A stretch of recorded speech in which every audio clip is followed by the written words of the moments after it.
Should you be creating art even if the world is burning down? If the world outside of you seems to be going to shit, it seems chaotic, it seems violent, it seems abrasive, and that's the exact reason we should be creating art.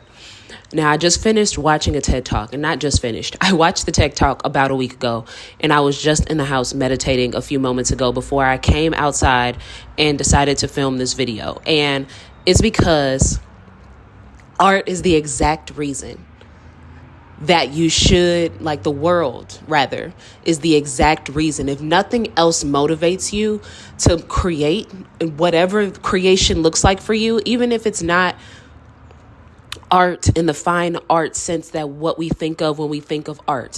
Whatever it looks like for you, architecture, math problems, scientific issues and experiments, whatever it looks like for you, policy change, dreaming up reform, humanity efforts, whatever the case, create when the world is burning down. And I'm going to talk about why.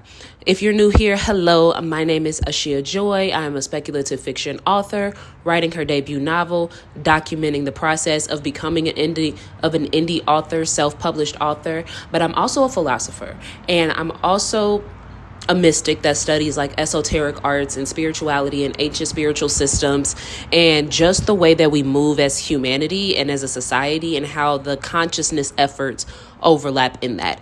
And that's just something that I've seen is missing, and that there's a gap in the market for, of seeing creativity and spirituality talked about as an interconnected life form and how one feeds the other and vice versa. And when the world is on fire, let's back it up a bit. There are so many conversations about why doesn't art reflect the times right now. I watched a video essay about that about 2 days ago. And both of these conversations that I watched and that have been inspiring my contemplation lately has been, what can you do when you feel like you can't do anything substantial? What do you have to offer when it feels like you have nothing, that you can't do nothing, that you don't know what to do? And the main thing that starts, the main form of assimilation, the main invigorator and aspirator for other people is art. And I can tell you why. If you go to Gene Key 54, the shadow of greed breeds the gift of aspiration. And I can't remember the number right now, but there's also another gene key, I think it's 61, that has the shadow of psychosis and the gift of inspiration.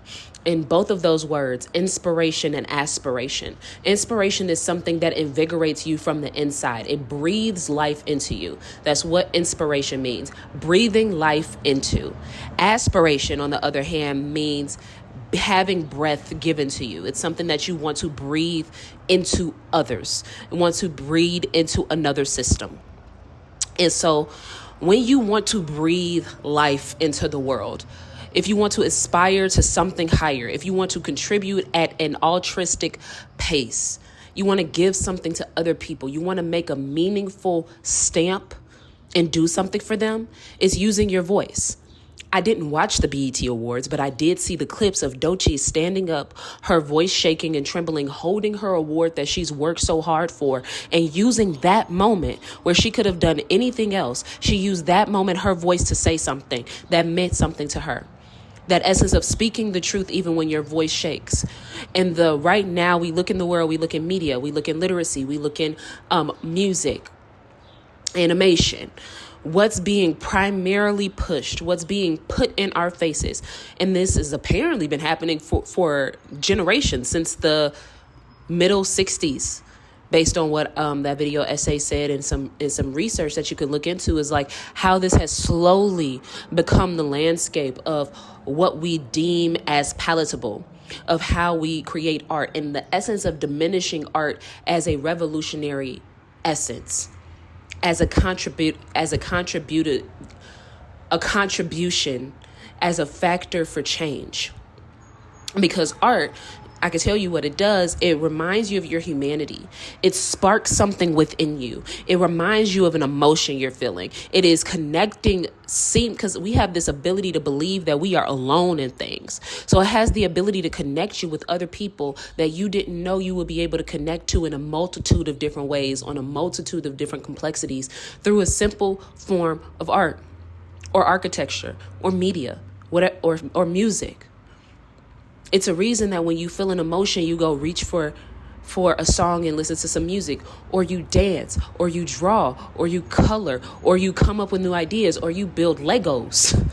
Who cares the mechanism? But when you're feeling things largely, you go to something. And when you don't have that outlet, it gets stuck. It gets trapped in your being, in your body, when it could be out helping others. When you could be doing something that contributes to them. Because the fact of the matter is that things are not going to change unless we change them, unless we call for them, unless we connect with other people. And first and foremost, we have to begin to first connect with other people and build community. And how do you do that? By using your voice. Like, it feels so small in the grand scheme of things because we actually want this instant sense of gratification. We want to know instantly that what we have done has made some type of difference. We want to know that what we have contributed has actually done the thing that we wanted to do. We want things to be changed right now, how we want them to be changed right now. And when they are not, we're not often able to see. Also, art, you are not often able to see how it has affected other people, what it has done, but all you can do is use your voice. That's why censorship is a tool of the oppressor, because when you have people not speaking, when you have people not connecting, when you have people getting ostracized because they are speaking out, because it's not just the oppressor that does this, it's the propaganda that wholly conforms the rest of society, so that when somebody does speak out, that person is ostracized, blacklisted, ignored, threatened. The oppressor doesn't even have to do anything when its constituents would do it for them.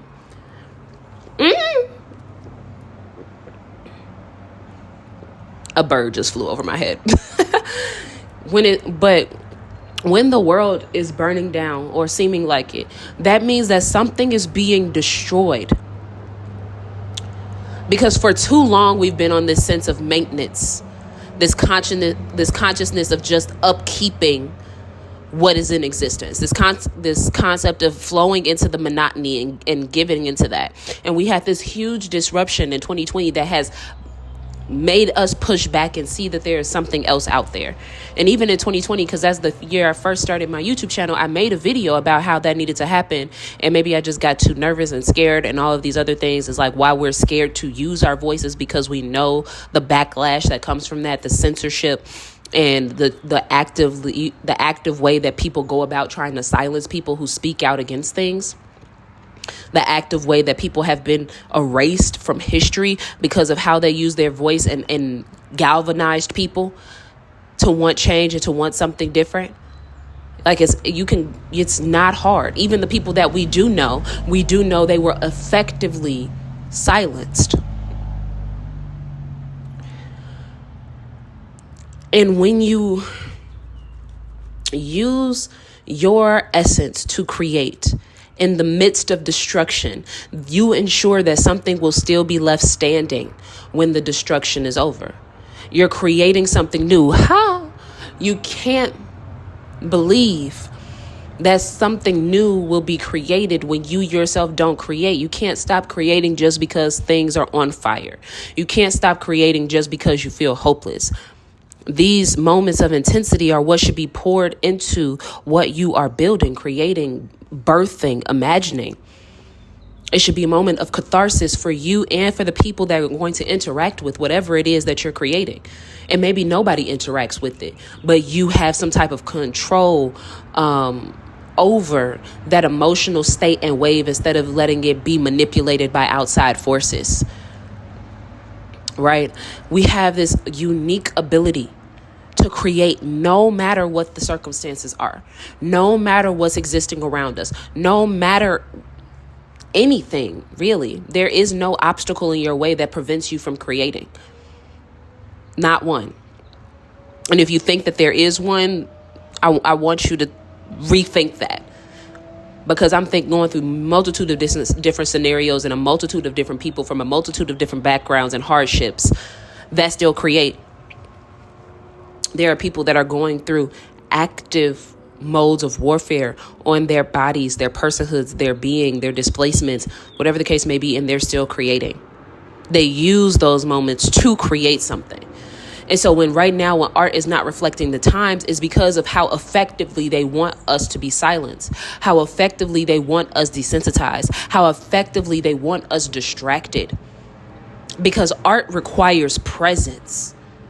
It requires you to be anchored into where you are, anchored into your emotions, anchored into your being, anchored into what you see in the world that's bothering you, upsetting you. It requires you to be engulfed in your body, in the collective body. And so I guess what my point is, because sometimes I sit down and I want to have these chats and I feel like I have to have a point or an answer, but I really just want to, is it even convince? Really? Because we all have this mode of wanting to bring something to the world because we have ideas. We have, whether you crochet, knit, sew, do ceramics, skate, whatever mode it is, your voice matters in whatever way that you need to use it. Whether it's personal or external, like whether it's personal and you just do it for yourself or you share it with other people. Either way, it is needed. It is needed.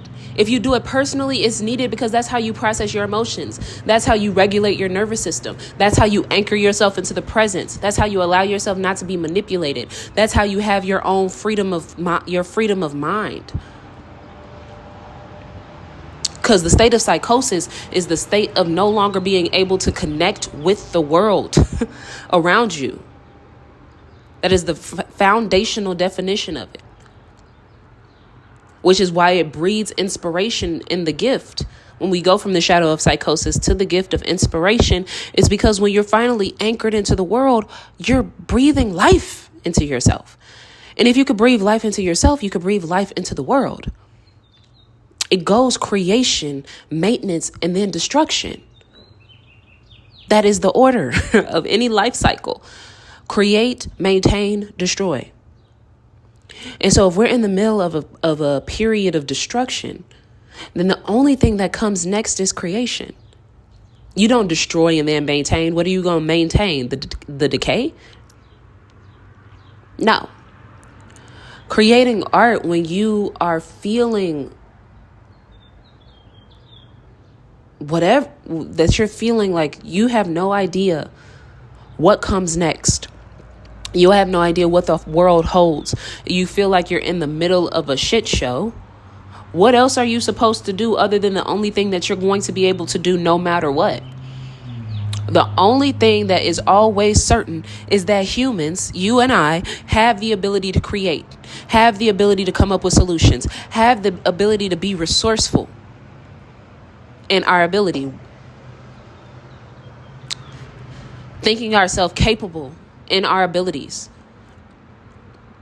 And also, more than anything, it reminds you of your power. It reminds you what you're capable of.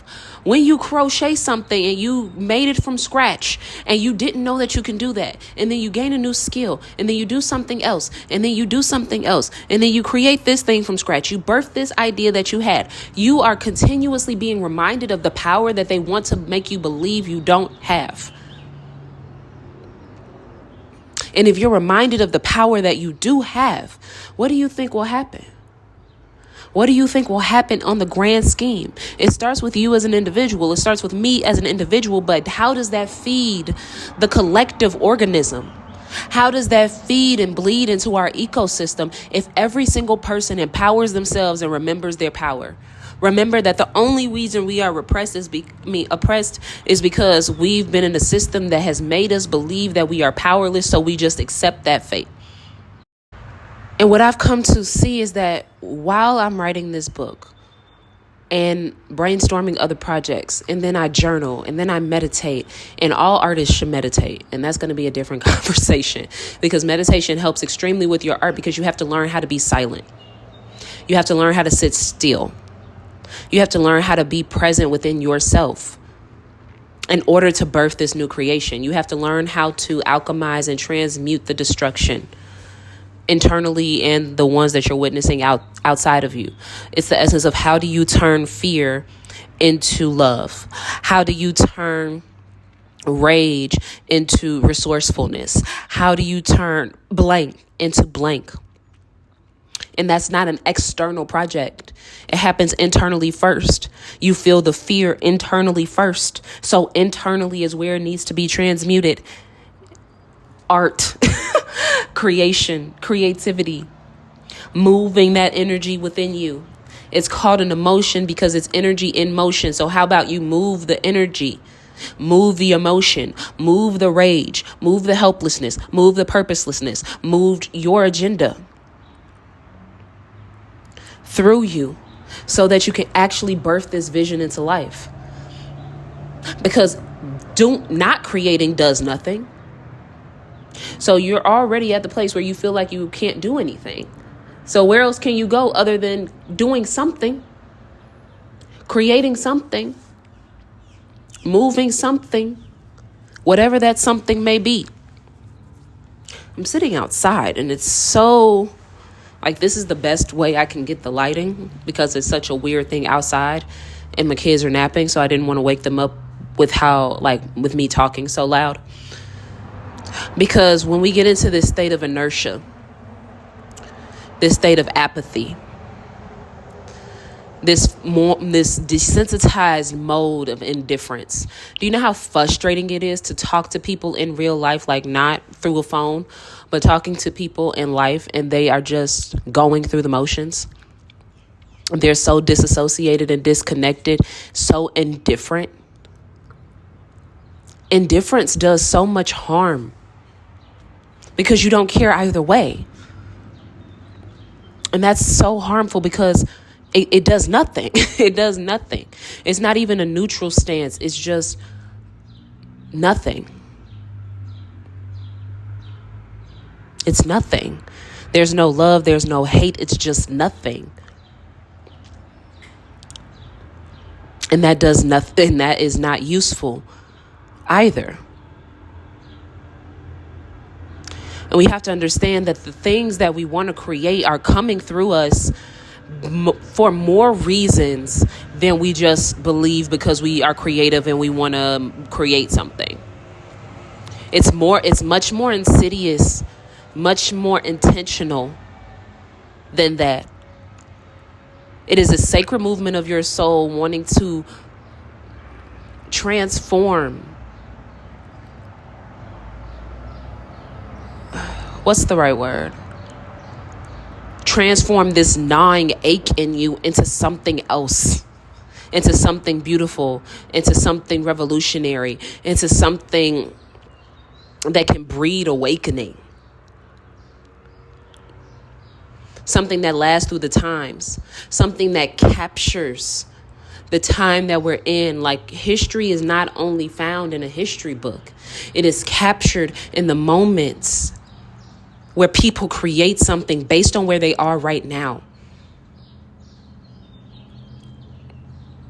I even read an article at the beginning of the year, and it said everybody want to be Nina Simone, but nobody want to sing Mississippi Goddamn. And it's because everybody wants to be this revolutionary and this brilliant songwriter and singer and this amazing artist, but nobody wants to take the risks that she did at her time. It's like Mississippi Goddamn talking about racism and inequality and injustice on a prime stage in front of a all white audience. And that almost ruined her career because they tried to definitely silence her after that. And it definitely changed the trajectory of her career. But it was her watching the times, her feeling emotions, and her saying, I could not create that. I couldn't go by without performing that. I've been given this opportunity and this platform, and I'm going to use it to voice the truth of my experience, the truth of my life, the truth that is bubbling up inside of me right now. Because of nothing else, art captures universal truths. Like, you can go through timelines and through moments and periods in history. Like, most notably, the one that made me want to be an artist in the first place is the Harlem Renaissance era, where most notably you could see the history captured in every piece of art happening at that time. Yeah, you can go read the history books, but you can feel it through what people were creating. You can feel it during the civil rights movement. You can feel it during the war in Vietnam. You can feel it. Like, I even think about how effectively they fucked over the the Dixie Chicks. But they're still all legends and icons. Like, people are not legends and icons just because you could create bomb-ass music. Like, they're spoon-feeding us this empty cosplay of art, of music, of media. It's boring, first of all. If nothing else, is boring.